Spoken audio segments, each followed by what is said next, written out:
जदीद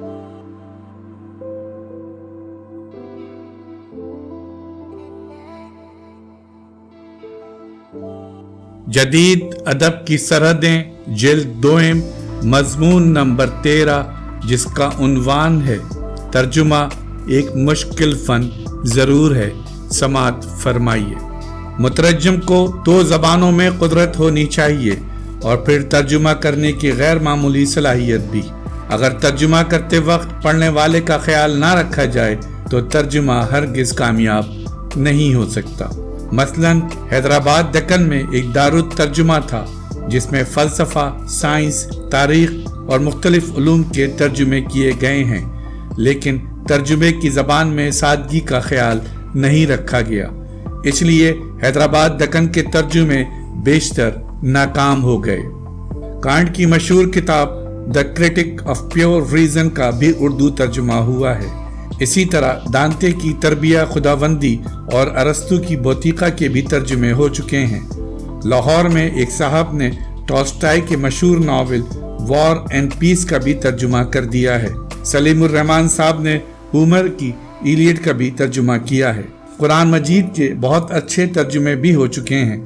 जिन उलमाए कराम ने ये तर्जुमे किए हैं, इनमें मौलाना शाह रफ़ीउद्दीन साहब, मौलाना अहमद रज़ा खान साहब, मौलाना अशरफ अली थानवी साहब और मौलाना अबुल आला मौदूदी साहब के अस्माए गिरामी से कौन वाकिफ नहीं है। कुरान करीम के इन तर्जुमों के अलावा गैर मुल्कों के अजीम अदब रामायण और महाभारत के तर्जुमे हो चुके हैं। उलमाए किराम के अलावा अदीबों ने गैर मुल्की ज़बानों के अजीम अदब का तर्जुमा किया है। इनमें डॉक्टर अख्तर हुसैन रायपुरी, डॉक्टर आबिद हुसैन, अजीज़ अहमद, हसन अस्करी और डॉक्टर जमील जालबी बहुत नुमायां हैं।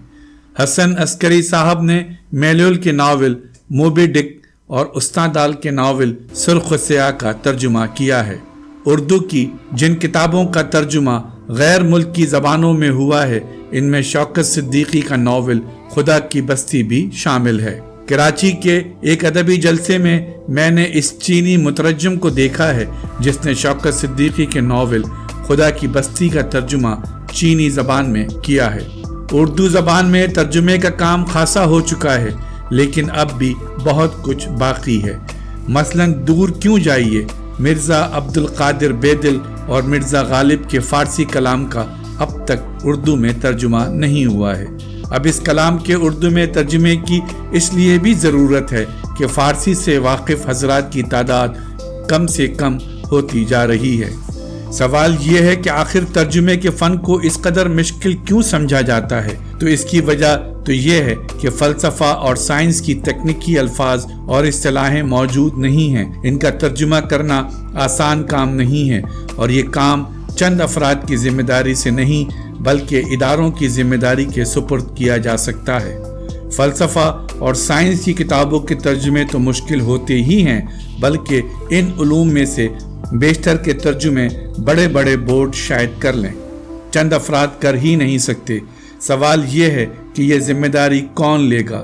रह गए अफसाने और कहानियाँ, तो इनके तर्जुमे तो आए दिन हमारे माहनामों में छपते ही रहते हैं, लेकिन मशाहिर के अजीम तख्लीकी अदब के तर्जुमे कहीं नज़र नहीं आते।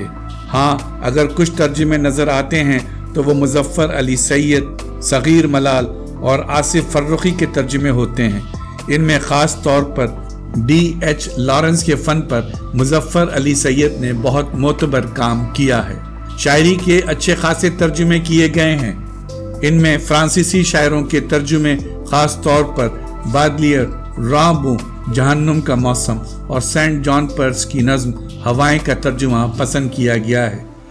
रिल्के के नौहों का तर्जुमा हादी हुसैन साहब ने किया है। इसी तरह और दूसरी गैर मुल्की ज़बानों के तर्जुमे ख़ास तौर पर नज़्मों और कहानियों के तर्जुमे किए गए हैं। तो फिर सवाल यह है कि तर्जुमा करना आखिर मुश्किल क्यों है? मशहूर है कि शायरी का तर्जुमा नहीं हो सकता। जब शायरी का तर्जुमा किया जाता है तो जो चीज़ तर्जुमे में रह जाती है वो खुद शायरी होती है। रॉबर्ट फ्रॉस्ट का ख्याल था कि शायरी वही तो चीज़ है जो तर्जुमे में रह जाती है। शेले खुद बड़ा अच्छा मुतरज्जिम था। مگر کہتا تھا کہ اصل متن اور ترجمے میں مطابقت ہو ہی نہیں سکتی، کیونکہ شاعری دراصل الفاظ میں نہیں بلکہ الفاظ کے تلازمات میں ہوتی ہے۔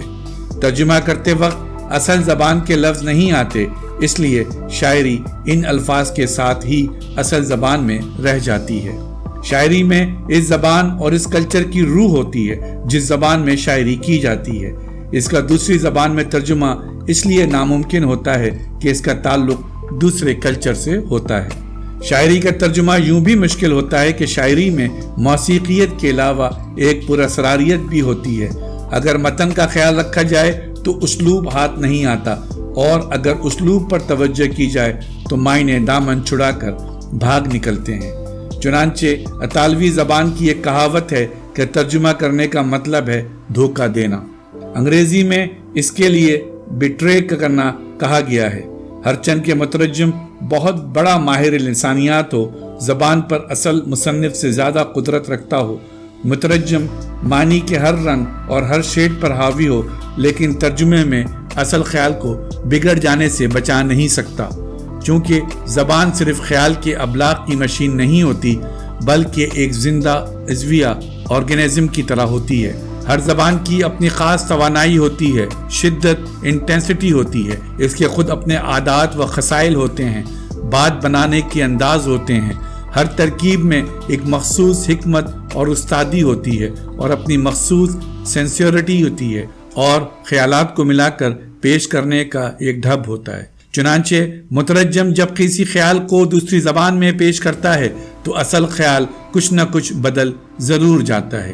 مترجم متن کے ہر لفظ کا متبادل اپنی زبان میں تلاش کرتا ہے۔ لغوی ترجمہ کرنے کے بعد اگر مترجم ایماندار ہے تو محسوس کر لیتا ہے کہ بہت کچھ ترجمہ ہونے سے رہ گیا، بلکہ یہ بھی کہ اصل متن کی روح ہی مر گئی۔ لفظ ب لفظ اور ترکیب ب ترکیب ترجمہ کرنے کا خیال ہی دراصل ترجمے کی ناکامی کا باعث بن جاتا ہے۔ کامیاب ترجمہ اس وقت ہو سکتا ہے جب مترجم کو اپنے فن پر مکمل قدرت حاصل ہو، اور یہ اسی وقت ممکن ہے جب مترجم متن میں پوری طرح ڈوب جائے، اسے اپنا ذرا بھی شعور باقی نہ رہے، یہاں تک کہ سارا متن اس کا اپنا محسوس ہونے لگے، اور جب وہ اس متن کے اثر میں ہو تو وہ لکھ لے جو وہ لکھنا چاہتا ہو۔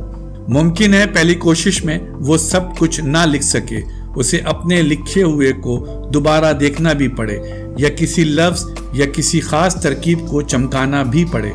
اہم بات یہ ہے کہ متن کے سلسلے میں مترجم کا بنیادی تاثر درست ہو۔ اعلیٰ ترجمے میں ہر لفظ کا صحیح ترجمہ ممکن نہیں ہے۔ صحیح ترجمے سے مراد سطر بہ سطر ترجمہ ممکن نہیں ہے۔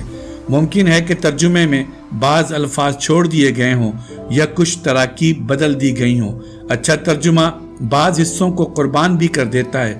اگر مجموعی طور پر ترجمہ اچھا ہے تو اچھا ہے۔ شاعری کا ترجمہ شاعر ہی کو کرنا چاہیے۔ آہنگ، قافیہ اور آوازوں کا جو پیٹرن اوریجنل زبان میں ہو اس کا ترجمے میں لانا بہت مشکل ہے۔ اسی طرح ڈراموں کے ترجمے کا ایگزیکٹ ہونا اتنا ضروری نہیں جتنا اسٹیج پر ڈرامے کی کامیابی ضروری ہے۔ ترجمہ کرنا آسان کام نہیں ہے۔ اس کی مثال مچھلی کے شکار کی سی ہے کہ اصل متن میں کچھ عناصر یا الفاظ ایسے ضرور ہوتے ہیں جو ترجمہ کرتے وقت جال میں نہیں آتے، جال کے حلقوں سے پھسل کر نکل جاتے ہیں۔